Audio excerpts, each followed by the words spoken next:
കാസർഗോഡ് നഗരമധ്യത്തിൽ കവർച്ചാ പരമ്പര.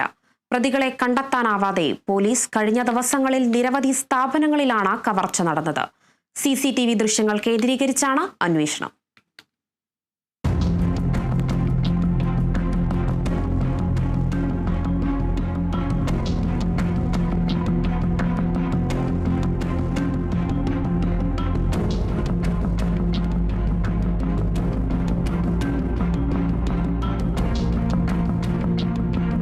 കാസർഗോഡ് നഗരത്തിലെ കവർച്ചയും കവർച്ചാശ്രമവും വ്യാപാരികളെ ആശങ്കയിലാഴ്ത്തിയിരിക്കുകയാണ്.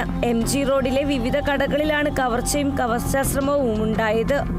Aswas community pharmacy, winner footwear, minimart grocery shop എന്നിവിടങ്ങളിലാണ് മോഷണം നടന്നത്. ഇതിന് സമീപത്തായി പ്രവർത്തിക്കുന്ന 3 കടകളിലും കവർച്ചാശ്രമമുണ്ടായി. ഫാർമസിയുടെ ഷട്ടർ പൊക്കി അകത്തു കടന്നായിരുന്നു കവർച്ച. സ്ഥാപനത്തിൽ നിന്നും 25,000 രൂപയും മൊബൈൽ ഫോണും മോഷണം പോയി. ഫാർമസിയിലെ CCTV ക്യാമറകളിൽ മോഷ്ടാക്കളുടെ ദൃശ്യം പതിഞ്ഞിട്ടുണ്ട്.